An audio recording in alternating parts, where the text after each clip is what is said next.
오늘 말씀은 회개에 관한 말씀입니다. 저도 죄인이고 저도 회개할 사람이고 또 여러분도 죄인이고 여러분도 회개할 사람입니다. 그래서 저는 오늘 말씀을 준비하면서 이 회개라는 게 성령님이 역사하시지 않으면 안 되거든요. 지금은 또 회개해야지 하면서 회개하자 해가지고 회개가 되는 게 아닙니다. 이거는요, 하나님이 역사하셔서 우리의 마음에 회개할 심령을 열어주셔야 회개가 되는 거거든요. 그래서 회개는 하는 게 아니고 회개는 되어지는 겁니다. 그래서 오늘 말씀을 준비하면서 회개의 영이 임하시옵소서, 이제 그런 기도의 제목을 갖고 말씀을 전하게 되는데요. 이 회개라는 단어, 사실 낯선 단어입니다. 이 시대에는 사람들이 회개를 모르는 시대가 되어 가고 있지 않나라는 이제 그런 생각을 갖습니다. 얼마나 많은 이 회개에 관한 이단 사상들이 많은지 사람들이 이 회개에 관해서 이 복음적인 그런 말씀의 해답을 이제 갖지 못한 경우가 종종 있습니다. 제가 지난 월요일 날 한 그 CBS 기독교 방송 프로그램을 이제 보게 됐습니다. 전체 제목은 이단의 뿌리라고 하는 그 제목인데요. 소 제목이 재밌어요. 소 제목이 뭐냐면은 한번 따라해 보시죠. 사이판. 네, 사이판이에요. 네, 왜 사이판인 줄 아세요? 사이비가 판치는 세상이다. 이제 그래가지고 사이판입니다. 얼마나 그 발상이 기발한지 3부작인데 저는 월요일 날 그냥 그거를 그냥 그 자리에서 다 봐버렸습니다. 너무 재밌어가지고. 근데 그 중에서 이제 구원파에 관한 말씀이 나오는데 이 박옥수 씨 깊은 소식 선교회 이제 구원파에 관한 얘기가 나오는데 그 얘기를 듣다가 이번 주에 이 말씀을 하나님 하라고 하시는 거구나라는 생각을 갖고 이제 말씀을 준비하게 됐습니다. 잠깐 여러분 한 2분짜리 이제 강의 영상인데 잠깐 들어보시기 바랍니다. 박옥수 구원파 같은 경우는 구원파 중에서도 교리적으로는 좀 극단적인 구원파라고 할 수 있습니다. 회개하는 것은 구원받지 못한 증거다라고 아주 노골적으로 설명을 하고 있고요. 구원받은 날짜를 알아야지 구원받은 증거다라고 해서 박옥수 구원파에서 간증을 할 때는 1995년 몇 월 며칠에 구원받은 누구입니다라고 정확하게 설명하는 걸 볼 수 있어요. 이 사람들이 구원파라는 이름을 가졌는데 아쉬운 것은 이 사람들이 다른 이단들처럼 비즈니스적으로 좀 나간다는 점을 우리는 볼 수가 있어요. 구원파라서 구원만 강조하는 줄 알았는데 이 박옥수의 경우 자기들 신도들이 설립한 운화라는 회사가 있습니다. 그 운화에서 또별이라고 하는 제품을 만들었는데 이거를 암과 에이즈의 특효약인 것처럼 선전을 하다가 식품위생법 위반으로 벌금 500만 원을 벌금을 받아요. 이 사람이 뭐라고 주장했냐면 박옥수가 주장한 게 이랬어요. 또별이란 제품이 딱 그 사람의 몸속으로 들어가면 이놈들이 들어가서 암세포를 둘러싸고 포위를 한대요. 뺑 둘러싸니까 암세포가 포위를 당해가지고 공급을 못 받아서 먹지도 못하고 그때는 말라 죽어버린대요 라고 하면서 또별이라고 하는 제품을 굉장히 과장되게 선전을 했고요. 그걸로 인해서 벌금을 받기도 했습니다. 중요한 건 이 운화라는 회사가 또별이라는 제품을 만들고 이 주식이 액면가 5,000원인데 2010년, 15년 막 시기가 지나면 이 주식의 가격이 10만 원 이상의 가치를 가진다고 해서 교인들에게 박옥수라는 사람이 소개를 하기도 했어요. 그래서 그 박옥수 씨의 말을 듣고 구원파 소속 신도 한 200여 명 정도가 200억대 이상의 주식을 매입을 했다가 큰 사회적 문제가 됐는데 이 사람을 사기로 고소를 했어요. 구속이 아니라 고소를 했는데 이것이 대법원까지 가서 무죄가 된 그런 선례를 남기기도 했는데 중요한 것은 이 사람이 또별에 대해서 허위 과장되게 홍보를 한 것만큼은 사실이라는 점입니다. 여러분이 보셨다시피 이제 구원파에서 얘기하는 것은 회개한다는 것은 이제 구원 못 받았다는 증거라는 거거든요. 예수님 믿고 죄 용서함을 받았어요. 다 죄 용서함 받았는데 왜 회개가 필요하냐는 거죠. 그래서 회개한다는 것은 구원을 못 받은 증거다 이제 이렇게 이제 가르치고 있는 겁니다. 그러나 이게 얼마나 큰 이단 사상인지 회개가 없으면요, 회개가 필요 없으면은 십자가도 필요 없는 거거든요. 예. 여러분, 우리가 회개한다는 것은 구원 못 받은 증거가 아니고요, 구원 받았기 때문에 회개하는 겁니다. 예. 한번 따라해 보겠습니다. 구원 받았기 때문에 회개하는 거다. 이게 왜 이렇게 중요한 거냐면요, 여러분, 우리가 구원받기 전에는 죄가 죄인지 몰라요. 뭐 사람들에게 말로 상처 주고, 뭐 입만 열었다만 욕을 하고, 그리고 뭐 간음죄, 불륜의 죄를 저지르고, 뭐 사람에게 거짓말에 사기치고 이제 해도 말이죠, 이게 죄가 죄인지 잘 몰라요.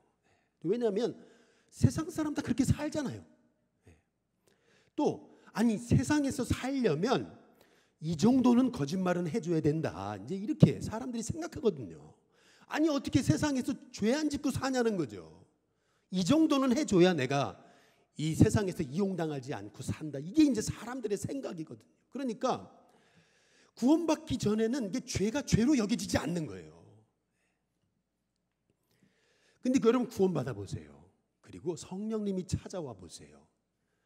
그리고 하나님의 말씀의 은혜가 임하면은요, 내 죄가 이제 보여지기 시작하는 겁니다. 얼마나 내가 큰 죄인인지 깨닫고, 이제 그때부터 시작되는 게 회개인 거예요. 그래서 회개는 구원 못 받은 증거가 아니고 구원 받았기 때문에 회개하는 겁니다. 그래서 이 회개가 얼마나 큰 축복인지 모르는 거예요. 회개하지 않으면은 변화될 수 없거든요. 회개하니까 내가 하나님이 있어야 될 자리에 내가 오는 겁니다. 오늘 말씀이 이제 그런 말씀이거든요. 자, 하나님이 왜 율법을 주셨냐는 거예요. 구원파에서는 구원받았으니까 율법 필요 없다는 거거든요.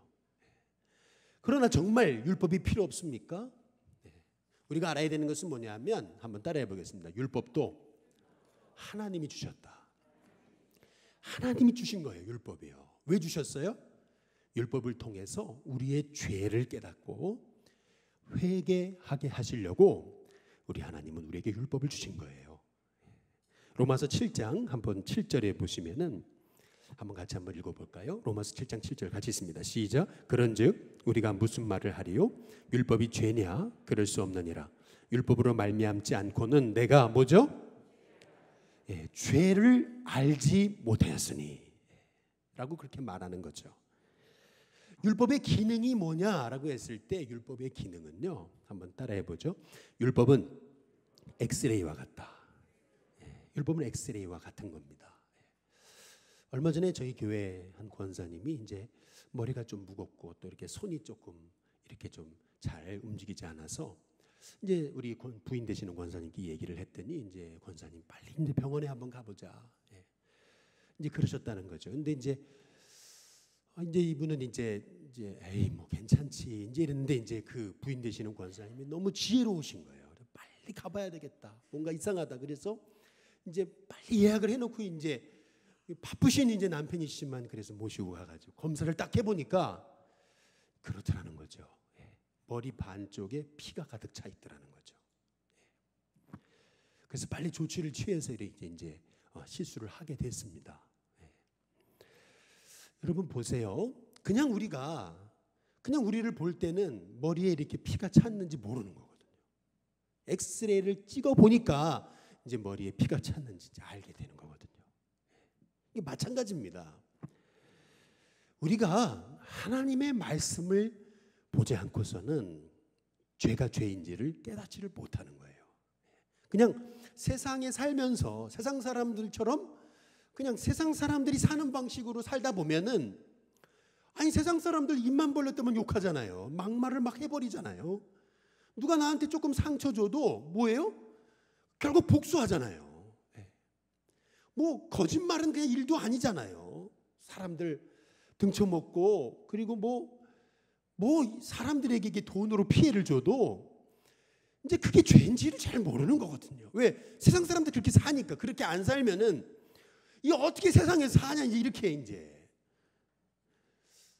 여러분, 그러나 하나님 말씀을 깨닫기 시작하고, 그리고 내가 죄인인지를 알기 시작할 때, 성령님이 임해서 내가 구원받기 시작하면은요, 그때부터 이제 내 죄가 보이는 거예요. 어둠 속에는요 있으면은 얼굴에 막 더러운 게 묻어도 잘 몰라요. 그런데 이렇게 불을 딱 켜놓으면은 더러운 게 다 보이잖아요. 더러운 게 묻은 게 보이잖아요. 그러면은 가만히 있을 수가 없잖아요. 가서 얼굴을 씻어야 되잖아요. 깨끗하게 하고 싶잖아요. 마찬가지로 우리가 세상에서 살 때, 구원받지 못했을 때는 이게 죄가 죄로 안 보여요. 누가 나한테 교회 왔는데 죄인이다 그러면은 내가 그래서 교회 안 다니는 거냐고 가라고 말이죠. 교회 왔다면 죄인이라 그런다고 이제 그렇게 이제 얘기하는 거죠.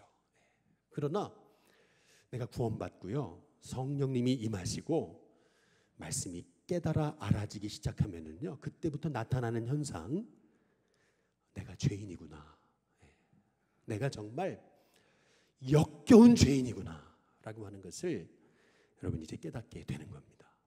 그런데 놀라운 것은 내가 죄인임을 깨달으면서 나에게 변화가 일어나는 거예요. 그 죄에 대한 역겨움, 여러분 그것이 실은 복의 시작입니다.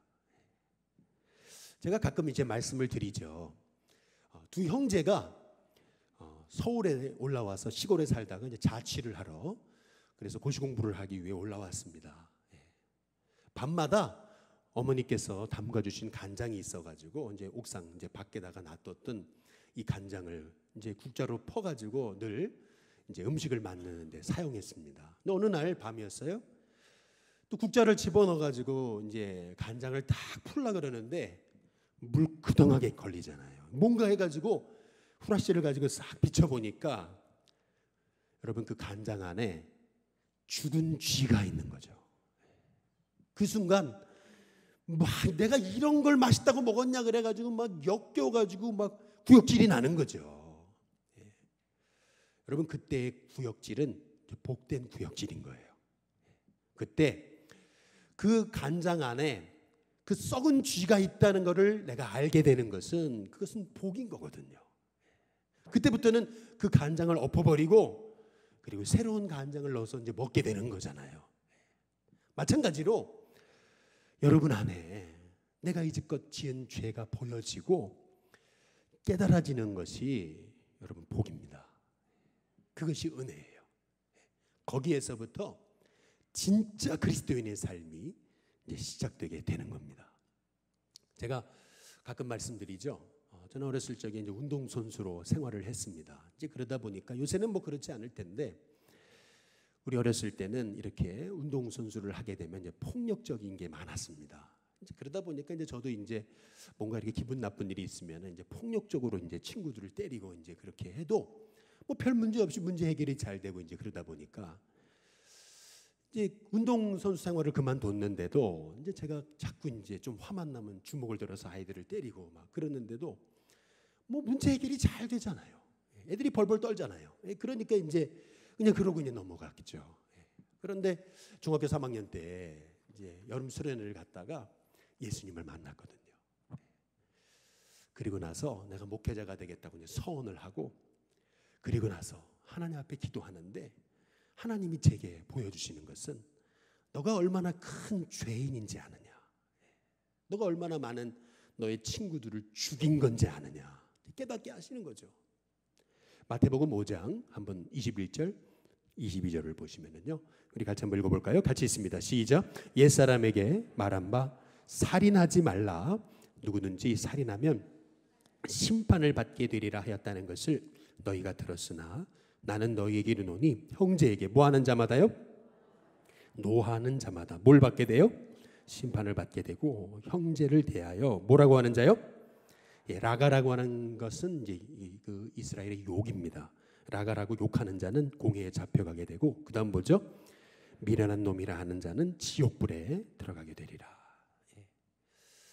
저는 이 말씀을 이제 깨달아 알기 시작하면서 너가 얼마나 많은 영혼을 죽인 건지 아느냐, 꼭 사람을 죽여야지만 죄냐, 그것이 아니라 너 마음에서부터 사람을 미워한 것 자체가 죄다, 지옥불에 들어갈 죄다라고 하는 것을 이제 깨닫게 되면서 하나님 앞에 이제 철저하게 이제 회개하기 시작했고, 그러고 나서 저의 그 나쁜 행실이 고쳐졌습니다.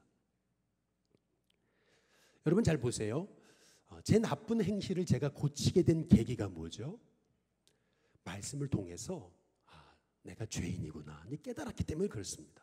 깨달으니까 회개가 되는 거고, 회개가 되니까 삶이 변화되는 거죠.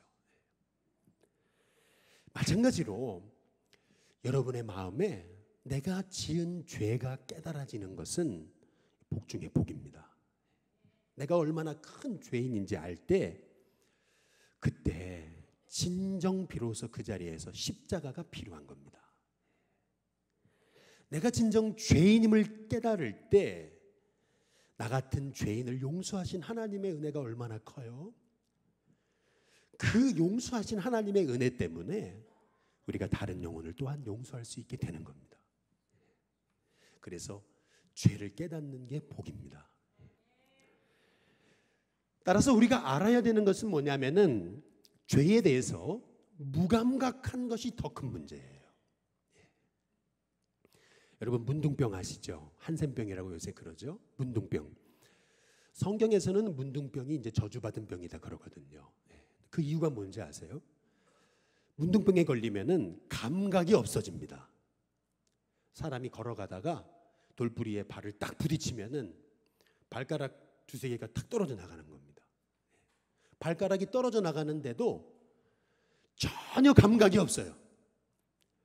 길을 가는데 나뭇가지에 탁 걸렸어요. 코가 떨어져 나가고 귀가 떨어져 나갔어요. 그런데 감각이 없어요. 어느 날 거울을 보는 순간 내가 괴물이거든요. 코도 없고 귀도 없어요. 근데 몰랐어요. 왜요? 감각이 없으니까. 자기 자신을 바라보면서 야, 내가 이런 괴물이었나 이제 이렇게 이제 생각이 되는 병이 이제 문둥병이거든요. 그런데 이 문둥병이 의미하는 것이 뭐냐면은 바로 우리가 영적인 죄에 대한 감각을 잃어버렸음을 이제 성경이 이제 말씀하고 있는 겁니다. 죄에 대해서 우리가 무감각하다는 거예요. 로마서 한번 7장 8절에서 11절에 보면은 뭐라고 말씀하냐면은 그러나 죄가 뭐라고요? 죄가 기회를 탄다. 한 번도 아니고 두 번. 11절. 죄가 또 뭐요? 기회를 탄다. 그래서 나를 속이고 또 그것으로 나를 죽였다고 얘기합니다. 죄는요, 우리 안에 있는 죄는 끊임없이 우리를 속여요. 죄가 탐스럽게 보여지게 만듭니다. 죄가 너무 좋아 보여요. 죄 짓는 것보다 좋은 게 없어요. 죄 짓는 그 황홀함. 그래서 그것 때문에 속이거든요. 내가 망하는지도 모르고. 그래서 옛날에 최불암 씨 그 조크 중에 이런 거 있잖아요. 최불암 씨가 찬장을 봤는데 병 하나가 있는데 그 병에 뭐라고 써 있냐면 DANGER, danger, 위험하다 이렇게 써 있는데 그거를 뭐로 읽었어요? DANGER, 단 거라고 읽었대잖아요. 그래가지고 마시고 죽었대잖아요. 할렐루야. 참 어처구니 없는 그런 얘기 같지만은 이제 이 얘기가 얘기하는 것은 뭐냐면은 죄가 달콤해 보이기 시작할 때 그때 우리는 망한다는 겁니다. 그래서 죄가 달콤한 것이 아니라 죄가 나를 망하게 한다라고 하는 것을 깨달아 알기 시작할 때 그때 비로소 회개하게 되고 그 회개를 통해서 내 인생이 복의 인생으로 바뀌어지게 된다는 겁니다. 폴 워셔라고 하는 미국의 유명한 목사님이 계십니다. 이분이 오하이오주에서 말씀을 전하는데 말씀이 끝나갈 무렵 한 그 9살짜리 아이가요. 이 강단 앞으로 이렇게 나오는데 애가 부들부들 떨더래요. 그래서 아니 너 왜 무슨 일이 있냐? 뭐가 잘못됐냐? 이제 그랬더니 이제 이 아이가 그러더라는 거죠. 목사님 제가 사악한 죄를 저질렀습니다. 목사님 놀라가지고 아니 네가 무슨 사악한 죄를 저질렀는데 이제 그랬더니 걔가 그러더래요. 엄마 말을 안 들었어요. 이제 그러더라는 거죠. 그랬더니 이제 사람들이 옆에서 다 그냥 웃더라는 거예요. 저도요 그 교회학교 사역을 했었을 때 이제 간혹 이제 천사를 봤다는 아이들이 이제 있었습니다. 그런데 아이들이요, 영이 맑으니까 천사를 보거든요. 영이 맑으니까요, 어떤 현상이 나타나냐면은 작은 죄도 이게 하나님 앞에서는 용납될 수 없는 죄라는 것을 알게 되는 거예요. 작은 죄, 엄마 말 안 듣는 죄도 그게 지옥 갈 죄라는 것을 이제 알게 되는 거예요. 이게 여러분 좀 애들 유치한 얘기라고 여러분 생각하세요? 아니 그러면 이 세상에서 어떻게 사냐고, 죄 안 짓고 어떻게 사냐고 그런 생각이 드십니까? 좀 극단적인 얘기라고 생각되세요? 여러분 그렇지 않습니다. 지금 이 시대의 문제는 죄에 대한 민감함이 사라졌다는 거예요. 이 시대의 문제는 회개가 사라졌다는 겁니다. 죄에 대한 애통함이 사라졌어요. 창세기에 보면은 소돔과 고모라에 살고 있던 아브라함의 조카 롯에게 천사들이 사람의 모습을 하고 찾아오거든요. 남자들의 모습을 하고 찾아옵니다. 그런데 그때 소돔과 고모라의 백성들이 그 롯의 집에 우르르 몰려오더니 하는 말이, 그들을 우리에게 내놔라 그럽니다. 그러면서 하는 말이 뭐냐면은 우리가 저들과 상관하겠다 그러거든요. 상관이 뭐냐면은 동성 섹스 하겠다는 겁니다. 근데 그 다음에 이 롯의 대답이 여러분 이게 참 기가 막힌 거예요. 하나님의 사람인데 하나님의 사람이 뭐라고 대답하냐면은 우리 집에 온 손님인데 내가 어떻게 이 손님들을 너희들한테 내주냐. 이제 그러면서 하는 말이, 우리 딸을 주겠다. 니들 마음대로 해라. 이제 그럽니다. 여러분 이게 너무 이상한 거예요.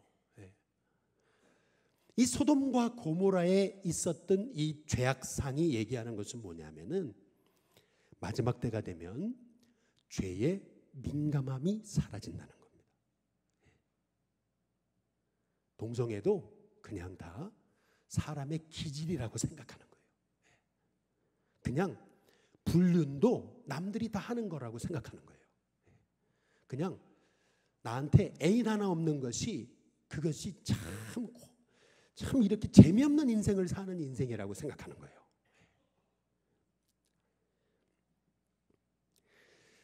이번에 우리 중고등부 수련회의 주제인물이 다윗이었습니다. 근데 마침 우리 아이들과 이제 중고등부 수련회 때 말씀을 나누는데 그때 본문이 뭐였냐면은 다윗의 회개였어요. 밧세바를 간음하고 그 죄를 깨닫지 못했던 다윗이 이제 회개하는 장면이었거든요. 주제가 뭐였냐면 회개인 거예요. 회개. 그래서 회개에 관한 말씀을 이제 좀 전해야 되겠다는 생각을 가지고 이제 기도하다가 가만히 생각을 해보니까요, 여러분, 요즘 우리 한국 기독교에 이제 복음성가들 나오잖아요. 가스펠송들 나오잖아요. 근데 이 가스펠송들 잘 한번 살펴보세요. 요즘 한국 교회에 나오는 가스펠송 중에요, 회개에 대한 내용이 거의 없습니다. 다 무슨 내용이냐면 사명, 비전, 꿈 이런 거예요. 더 이상 이 시대에 그 회개에 대한 찬양이 이제 없어지고 있는 것이 사실은 비극이에요. 회개에 대한 찬양을 부르면 낯설어요. 그러나 여러분 한번 잘 생각해 보세요. 불과 한 20년 전, 30년 전만 한번 생각해 보세요. 우리 한국 교회에 찬양의 주를 이루었던 것은 다 회개입니다. 천부의 의지 없어서 손 들고 옵니다. 주 나를 박대하시면 난 어디 가리까. 내 죄를 씻기 위하여 피 흘려 주시니 곧 회개하는 마음으로 주 앞에 옵니다. 인애하신 구세주여 내 말 들으사 죄인 오라 하실 때에 날 부르소서. 먹보다도 더 검은 죄로 물든 이 마음 흰 눈보다 더 이게 깨끗하게 씻겼네. 과거 우리 한국 교회가 불렀던 찬양의 중심에는 회개가 있었어요. 그리고 예수님의 십자가로 그 죄를 용서하신 은혜의 감격으로 흘러넘친 게 우리 한국 교회였거든요. 근데 요새는요, 찬양에 회개가 없어진 지 오랜 거예요. 회개가 없어지니까 그 마음에 성령님이 임하셔서 성령님이 그 마음 속에서 일하실 그 자리가 없는 거예요. 죄로 가득하니까 성령님이 일하실 자리가 없는 거예요. 그 마음에. 회개가 왜 축복인지 아세요? 회개했다는 것은 이미 내 마음에 성령님이 임하셨다는 뜻입니다. 내 마음에 성령님이 임하셨기 때문에 회개하는 거예요. 그렇기 때문에 성령님이 임하신 그 마음에 하나님이 복을 안 주시겠냐는 거죠. 그래서 회개가 축복이라는 거예요. 회개는 내 힘으로 못하거든요. 회개는 성령님이 임하셔야 되는 거거든요. 성령님이 임하신 마음에 하나님이 복을 줄 수밖에 없는 거거든요. 다윗을 보시면은 간음에 미쳐버려요. 음란에 미쳐버리고 불륜에 미쳐버리거든요. 그런데도 죄를 몰라요. 죄를 은폐하려다 보니까 충성스러운 신하를 죽이잖아요. 그래도 죄를 몰라요. 1년 동안 자기 죄를 못 깨달았어요. 하나님 가만히 내버려 두실까요? 그렇지 않아요. 죄를 드러내시잖아요. 나단에게 가서 다윗의 죄를 알려라 그러시잖아요. 나단이 가서 당신이 죄인이라고 얘기하잖아요. 죽을 각오를 하고 나단이 가서 다윗에게 죄를 지적하잖아요. 그때 다윗의 위대한 점은 그때 그 자리에서 바로 회개한 겁니다. 회개한 결과 하나님과 깨어졌던 관계, 이웃과 깨어졌던 관계가 회복되는 거예요. 그리고 나서 다윗이 다시 하나님의 음성을 회복하는 거예요. 오늘 여러분이 함께 고백했던 교동문이 바로 그 다윗의 회개거든요. 내 안에 정직한 영을 창조하시고 새롭게 하시고 나를 붙드사 나를 변화시켜 달라고 하는 이 기도, 내가 죄악 중에 출생했다고 하는 이 기도, 나의 죄를 용서해 달라고 하는 이 기도, 이 기도가 얼마나 위대한 기도인지 모른다는 거죠. 근데 우리가 이 회개에 대해서 우리가 알아야 되는 것은 뭐냐면요, 한번 따라해 보겠습니다. 성령 충만은 갈등 충만이다. 여러분 이걸 반드시 알아야 돼요. 무슨 말이냐면 어떤 분은 그래요. 성령 충만하면은 모든 근심 걱정은 사라지고 꼭 불교에서 얘기하는 것처럼 무아지경에 들어간다 이렇게 생각하거든요. 성령 충만은 무아지경이다 이렇게 생각하거든요. 물론 여러분 성령 충만하면 기쁨 충만합니다. 성령 충만하면 내 마음에 시험을 이길 수 있는 힘이 생기고, 성령 충만하면 담대함이 생기고, 공부하는 학생들이 성령 충만하면 집중력이 생겨요. 성령 충만하면 정말 세상을 이기는 지혜가 떠오르거든요. 그게 사실이에요. 그러나 동시에 또 하나, 여러분 성령 충만하게 되면은 죄에 민감하게 됩니다. 성령님이 내 안에 오셨는데 어떻게 내가 죄를 용납할 수 있어요? 성령님으로 충만한데 어떻게 내가 죄가 들어오는데도 마땅히 그 죄를 그냥 받아들일 수 있어요? 못 받아들이는 거예요.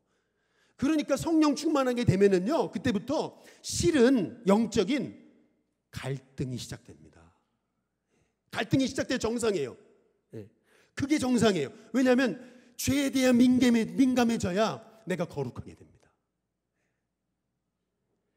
바울은요, 성령 충만해서 성경을 쓰거든요. 성령 충만해서 로마서를 쓰는 거예요.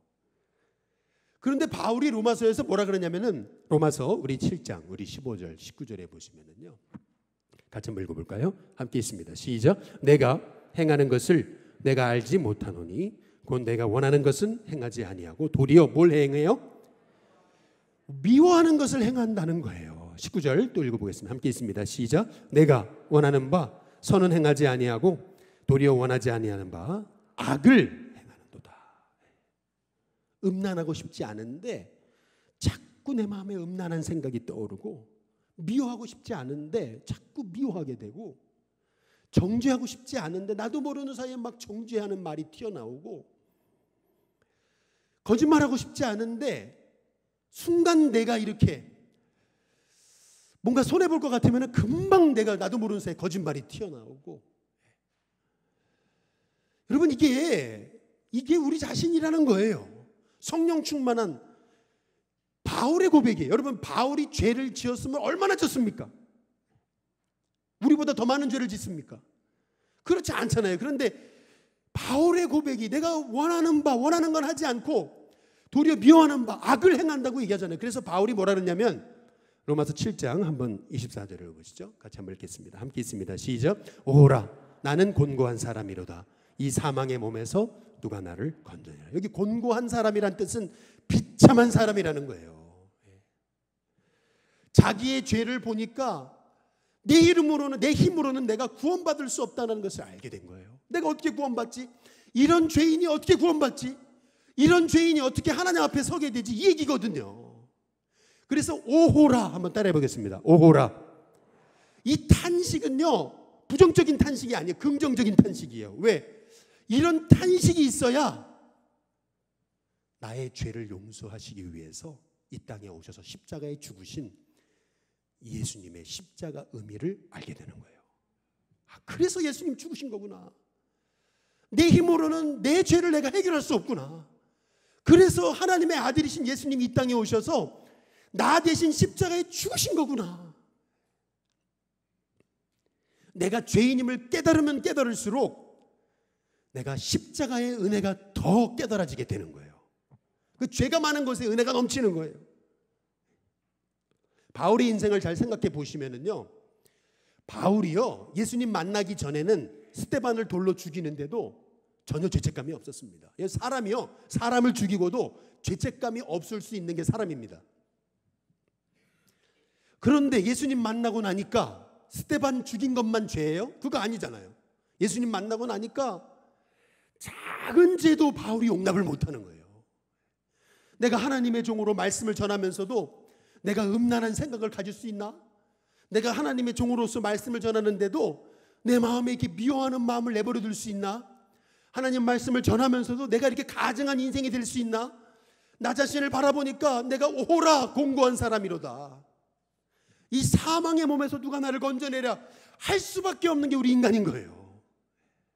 그런데 여러분 알아야 됩니다. 이 죄에 대한 애통함이 있었기 때문에 바울이 그렇게 하나님 앞에 위대하게 쓰임받은 거예요. 죄에 대한 애통함이 있었기 때문에 그가 죽는 날까지 변질되지 않고 하나님의 뜻 안에서 쓰임받을 수 있었던 겁니다. 존 버년 아시죠? 성경 다음으로 가장 많이 사람들에게 읽혔다고 하는 철로 역정의 저자 존 버년이라는 사람 여러분 아실 겁니다. 이분이 쓴 또 다른 책 죄인의 괴수에게 넘치는 하나님의 은혜라는 책이 있거든요. 이 책에서 존 버년이 뭐라는 줄 아세요? 예수님을 만나고 나서 자기는 18개월 동안 죄의식에 사로잡혀서 정말 매일 절망을 드나들었다고 얘기합니다. 얼마나 괴로웠든지 그 죄에 대한 그 깨달음 때문에 얼마나 괴로웠든지 날아가는 차라리 기러기가 더 행복하겠다. 왜요? 기러기는 죄를 모르잖아요. 차라리 기러기가 더 부러워 보였대요. 내 죄를 깨닫고 18개월 동안 이 죄 때문에 절망했다는 거예요. 나 어떻게 살지? 내가 어떻게 하나님 만나지? 내가 어떻게 구원받지? 그러나 그 18개월을 지나면서 낙심하고 절망하다가 드디어 비로소 예수님이 날 위해 십자가에 죽으신 것이 얼마나 큰 은혜인지를 깨달은 거예요. 내 죄가 얼마나 큰지를 깨닫는 만큼 십자가가 얼마나 큰 복인지 알게 되는 거예요. 내 죄를 깨달은 만큼 내 죄가 용서함 받은 게 얼마나 큰 복이냐, 여러분 그게 알게 되는 겁니다. 그래서 존 버년은 바로 그 은혜를 가지고 철로 역정을 쓰는 거예요. 그 철로 역정이 이 불후의 명작이 되리라고는 누가 상상했겠습니까? 마찬가지로 하나님께서 저와 여러분을 새롭게 하시려고 죄를 깨닫게 하십니다. 죄를 깨닫게 하시는 게 은혜입니다. 죄를 깨달아야 내가 변화됩니다. 죄를 깨달아야 내가 우리 가정 지킬 수 있고 우리의 만남을 지킬 수 있고 우리 공동체를 지킬 수 있습니다. 죄를 모르니까 막 그냥 세상 사람 사는 것처럼 그렇게 더럽게 살아도 전혀 죄책감이 없어요. 그러니까 마귀가 그를 통해서 막 역사하는데도 죄가 기회를 타서 속이고 넘어뜨리고 죽이는데도 깨닫지 못하는 거예요. 여러분, 죄를 깨닫는 것이 그것이 성령님의 은혜입니다. 억지로 안 돼요, 여러분. 억지로 안 됩니다. 성령님이 임하셔야 여러분 정말 내 죄를 용서하신 하나님의 은혜가 얼마나 큰지를 알게 되는 거예요. 그때 진짜 하나님이 쓰시는 복의 통로가 되는 겁니다. 바라기는 저와 여러분 가운데 죄가 깨달아지는 것이 은혜구나. 그때마다 회개하고 그때마다 나의 죄를 용서하신 그 하나님의 은혜, 그 십자가의 놀라운 축복이 여러분에게 깨달아지는 은혜가 있기를 주님의 이름으로 축복합니다. 기도하겠습니다.